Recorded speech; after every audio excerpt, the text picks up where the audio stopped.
Monday in the key of B. Let's see if we're in the right key. Monday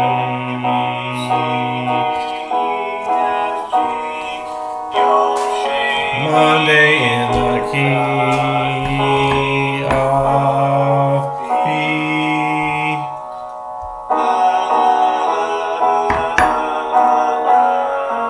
Key of B by Yom Sheni. Yom Sheni is Monday, by the way, in Hebrew. Pizza Maven. 140 north of Brea. Yom Sheni. Elohu Yom Sheni. And that's what, therefore we established the right key in the key of B by Yom Sheni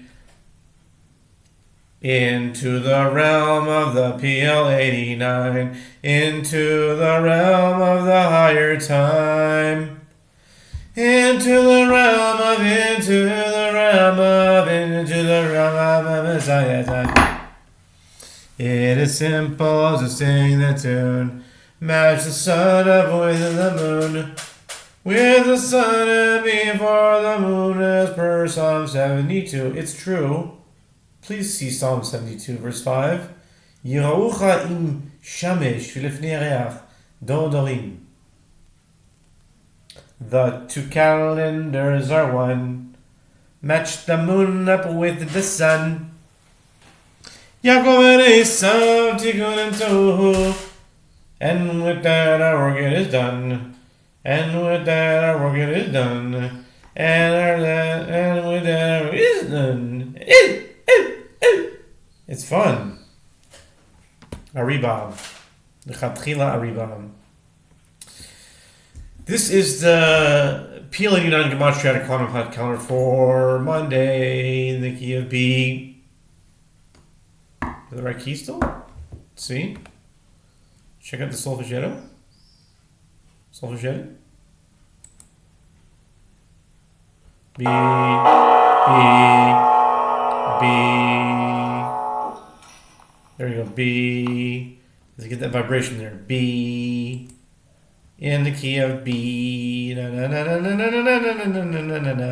Okay. Now that we've established the vibration there, this is the PL-89 Gematria Quantum Thought calendar for Monday, March 16th, the 75th day of the year, and 76 in leap years. 74 days have passed in 2026. This is a solar and lunar calendar, a Gematria Quantum Thought calendar. Today is March 16th, Monday, 2026. And it is also the 27th day of Adar, a fairly important day on the Chabad calendar, Lubavitch. The Lubavitch Rebbe had a stroke on this day. I think it was a leap year. Back in 1990, was it 1992? And then 94? It was the same day 2 years later. I think it was 92 and 94. I think, but I'm not sure. Around there. It's definitely in the early 90s. Maybe it's 93. Anyway, the 27th day of Adar is also, I think in the year 2022 it was March 30th, which was a Wednesday. And I'm not sure if it was probably the second. Yeah, the second Adar.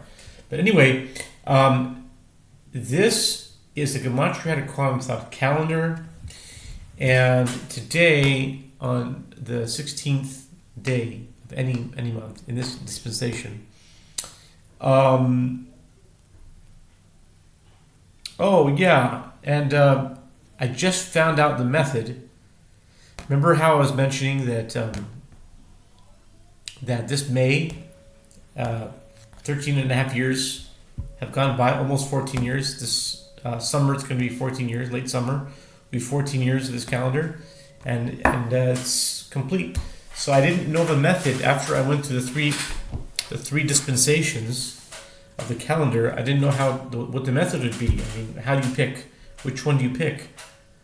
You know, is it mutable? Is it fixed? Is it cardinal? You can only do one.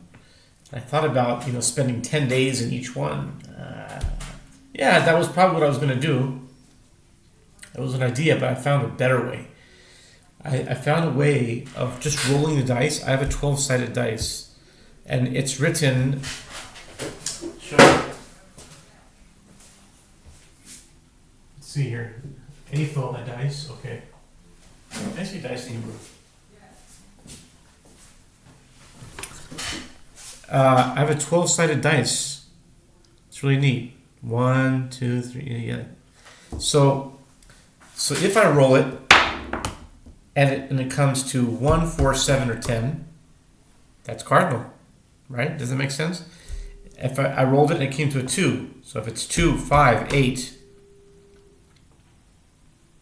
or 11, it's going to be fixed, of course, right? Let's roll it again, and if it's 3, 6, 9, or 12, of course, it will be mutable. So the process will go like this. I roll the dice. Okay. What did I get? I got 11. Therefore, it's dispensation 3. You have to get used to this. Dispensation fixed is dispensation 3. Therefore, I go according to that dispensation. Roll it again. Every time I use it, so it's a 9. That means that we're in dispensation 1. I get a 1. We're in dispensation 2. 3. Dispensation 1. 5. Dispensation 3. 6. Dispensation 1. Like that. And every time I want to use the calendar, I just roll the dice, and whatever number I get. Isn't that great? Isn't it a great method? Just came to me today, so I want to document it and say that the 27th, let it be known that the 27th day of Adar, very important day on the Chabad Lubavitcher calendar for the coming of the Messiah, that this method is established. To use it after, when we get to the Omer time. The Omer, or Sfiras Omer, or I won't have to make these videos every day. But whenever I do it, I just roll the dice, and then I'll say, okay, I might do 3 days in a row, I might not, but that's what will determine what it'll be. So I'm really excited about that. So I just wanted to share that with everyone. And basically, it's a calendar, it's the Jewish calendar and the non-Jewish calendar together in one calendar. And you get two numbers, and you add them together. And when you add them together, then you get a number, and then you make that number into a word. Like, for example, today is March 16th, right? So the 16th day on this calendar in Dispensation 3 will always be in a box printed 31 on it. This is the 16th, whether it's March, whether it's Adar, it doesn't matter, because it's a lunar solar calendar. It's both, same. So 31, and then what you do is that's the 16th of March, it's 31, right? So then 27th day of Adar, a 27th day will always be in box printed 4, right here. It's 27th day in Dispensation 3, of course, it's always going to be 4. So you add 4 plus 31 is 35. Right? And then you write 35 out as a word. This can be done in any language, but I'm using in English. It's my most well-known language, but it's the language that I know the best. But I wouldn't mind trying it in Hebrew because it's Hebrew Gematria as well that I work with. But basically, you write 35 out as a word. THIRTYFIVE. And then you put that in the calculator, and then you come out with a result in the English Gematria. It's 142. Now, you have the number 142. 142, what do? 142. Write it out. O-N-E-H. Keep doing that. To a word, to a number, to a number, to a word, to a word, to a number, back and forth. You go through that process several times, and it will come to to an end eventually. It will come to a point where it repeats. It will reach a certain number that I call for now the event horizon. It's like it's making a reference to in a black hole. There's something called the event horizon that I don't know if it's theoretical or if it's actual, but once something or someone crosses the event horizon, the moment they cross it, they're in the black hole and then they can never get out. So this is not so, dramatic, like can't get out of it. But basically, what that means is when you apply this process to a word, to a number, to a word, back and forth, and I've seen it go many times, 10, 15, maybe 20 times. Eventually, it will hit a point that I just described, the event horizon. Once it crosses that word or that number, then about a few more iterations, maybe 3 or 4 from what I've seen, it will come back to that one, and then you're stuck in an infinity loop. Because like one of them I remember is 240. Like 240, and you write it out, it becomes 216, then 248, and then 240. About 3 or 4 more times.